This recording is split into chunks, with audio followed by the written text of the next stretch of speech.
Hi guys! Ngayong araw nga pala ay araw ng Huwebes at huling gabi namin sa trabaho dahil bukas ay rest day na namin. Time check nga pala ay 9:05 na ng gabi. 10 to 15 minutes yung biyahe namin papuntang Kobilisi dahil dun kami pipikapin ng shuttle bus namin papuntang trabaho. Unang araw nga namin nagtrabaho dito, excited na excited kami noon kasi may service. Yung nga lang dito, kailangan maaga ka.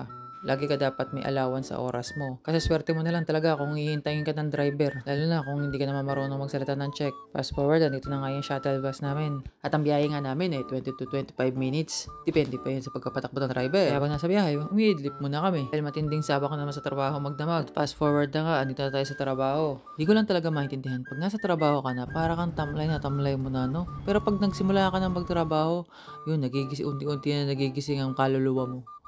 Kaluluwa talaga. Tingin nyo naman ako, hindi pa ako nagsisimula magtrabaho, hagardo na. Paano pa kayo pag nagtrabaho na, Mas lalong hagardo na yan.